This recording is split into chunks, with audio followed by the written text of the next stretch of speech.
पत्नी के पास पहुंचे तो पत्नी भी नहीं चाहती है कि मेरा स्वामी चला जाए। पत्नी कहती तुम्हारे ज्ञान तो खूब मिले, तुम्हें ज्ञान मिले, तुम्हारे ज्ञान चर्चा हो, लेकिन रात मेरे को छोड़ के नहीं जाना चाहिए। तो कहते हैं कि अब आधी रात्रि में बेटा राहुल 7 दिन का बच्चा है, यशोधरा पिता मौसी इष्ट मित्रों को सबको छोड़ा है आषाढ़ की पूर्णमासी को, और राजधानी से निकले। अंतिम बार राजधानी को प्रणाम किया। अब मैं इन आंखों से अंतिम बार देख रहा हूँ, दूसरी बार मैं कपिलवस्तु को देखूंगा तो मैं बुद्ध बन के आऊंगा, तब देखूंगा। अभी प्रणाम करो रजधानी, अभी प्रणाम।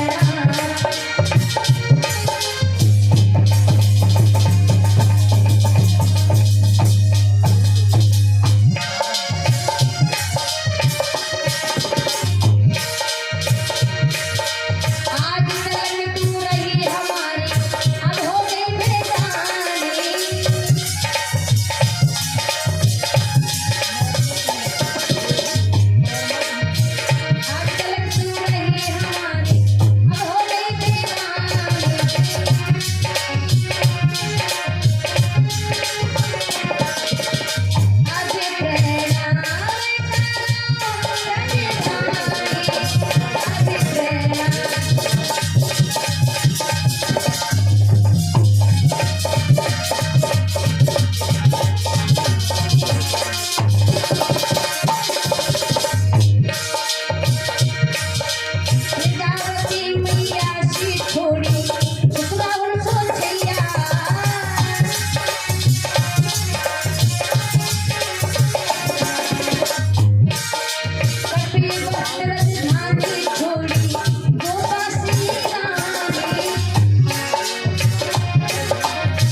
सिद्धार्थ गौतम ने राजधानी से नाता तोड़ा।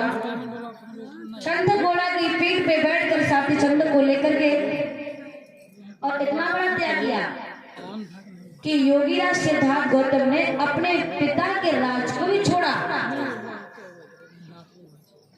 पास में मगध देश लगा हुआ है, मगध देश का राजा बिंदुसार, बिंदुसार नहीं, बिंदुसार अशोक पिता थे। बिंदुसार मगध देश के राजा हैं और मगध देश की राजधानी राजगिरी है। अपने पिता की राजधानी को छोड़ के दूसरे राज्य में उन्होंने बैराग जाकर के ले लिया। बैराग राजकुमार से योगीराज क्या बन गए? राजकुमार से क्या बन गए? योगीराज। पीछे वाले ध्यान देना, क्या बन गए भैया? योगीराज। अब देखो, एक राजा से क्या बन गया? योगीराज। ध्यान सुनना। और आज के दौर में योगीराज से राजा बन गया। देखो कपड़ा लगता। बताइए, उसी वाले बात गलत नहीं ले रहे हैं।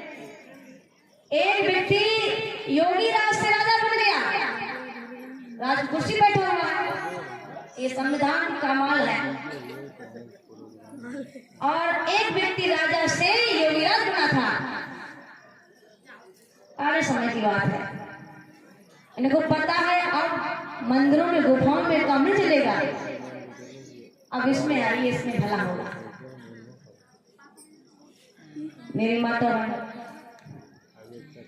जब उन्होंने योगी का वेश लिया तो चंद्र कहता है हम भी चलेंगे साथ में तुम्हारे।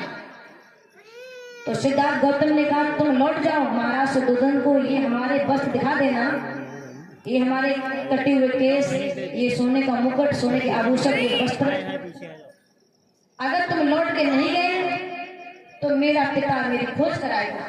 ढूंढेगा मुझे, और तुम जा करके ये वक्त दिखा दोगे तो मेरा पिता समझ जाएगा कि मेरा बेटा बैराग ले चुका है।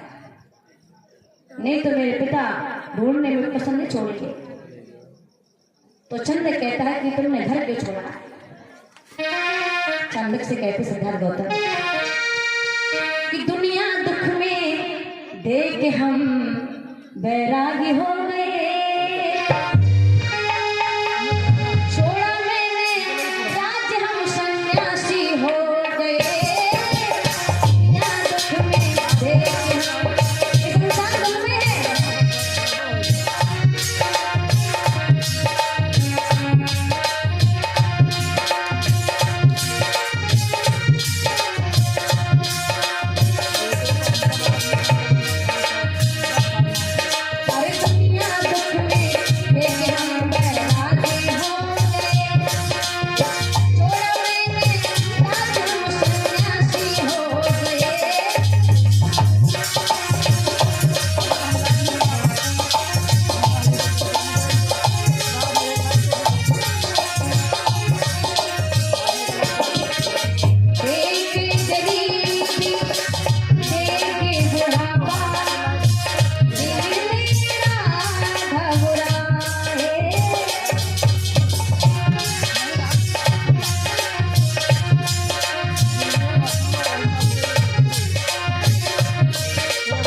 पंसिल दरबार की। चंदक से कहा तुम लौट जाओ, ये हमारे वक्त मेरे पिता को दिखा देना, मेरे पिता को विश्वास हो जाएगा कि मेरा बेटा बैराग ले चुका है। जाओ। और समझाया है कि माता पिता पत्नी वो तेरी भाभी है, उसका ध्यान रखना। चंदक तो मान गया है भैया की बात, राजमहलों की तरफ चला तो घोड़ा है ना, जो कंटक घोड़ा है, उसकी लगाम पकड़ी तो घोड़ा धर के रोया, सर पटक कर रोया। वो नहीं चाहता है कि मेरा मालिक मुझे छोड़ चला जाए। घोड़े को बड़ा प्यार है सिद्धार्थ गौतम से। जैसे चंदक ने घोड़े की लगाम पकड़ी तो चंदक ने देखा है कि पिटक रहे तब सोन जिबाओ, चपक गए मैं चारों पार।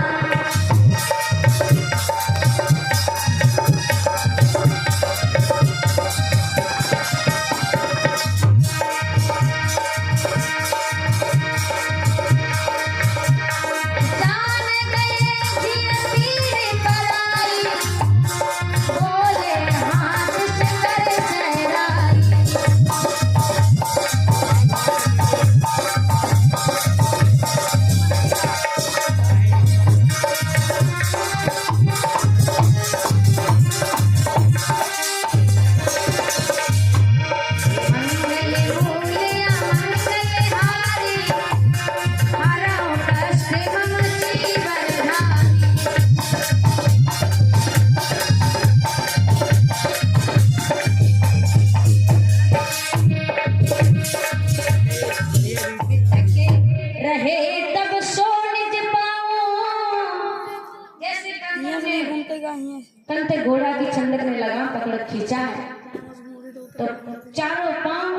जमीन में चपक गए और धर के हिलनाया तो सिद्धार्थ गौतम ने पीछे मुड़ के देखा। अच्छा, छंदक घोड़े को ले जा रहा है, लेकिन कंठ घोड़ा मुझे छोड़ना नहीं चाहता है।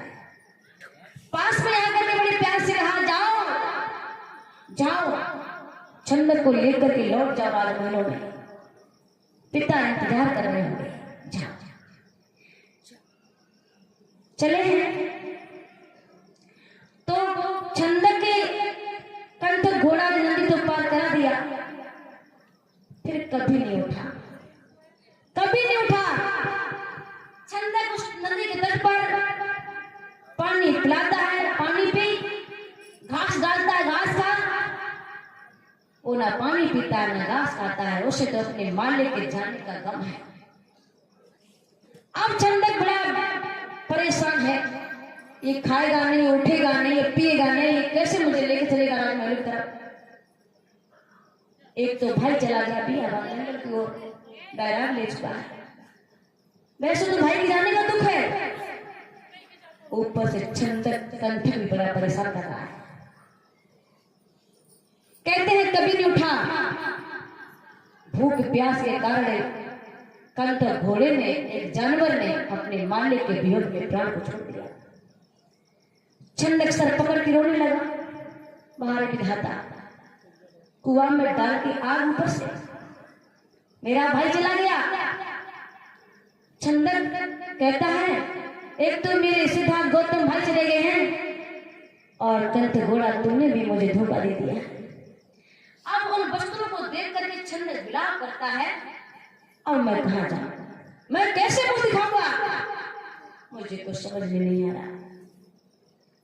मेरी माता बहनों, छंदक सोच रहा है, मैं राजमहलों की तरफ जा तो रहा हूं, मैं किस किस को समझाऊंगा, सब लोग मुझे दोषी ठहराएंगे। मैं दिन में नहीं जाऊंगा, दिन में जाऊंगा तो सारे लोग मुझे पूछेंगे, मैं तो रात्रि में जाऊंगा। मुझे तो सिर्फ महाराज शुद्धोधन को सूचना देनी है, ये वस्त्र, ये प्रमाण बैराग होने का दिखाना है उनके बेटे का। छंदक दिन में नहीं जाता, रात्रि में जाता है। महाराज शुद्धोधन सैन्य कक्ष में बैठे हुए हैं, जैसे छंदक को देखा महाराज खड़े हो गए, और जैसे छंदक को देखा है तो महाराज तो ऐसा लगा कि मेरा बेटा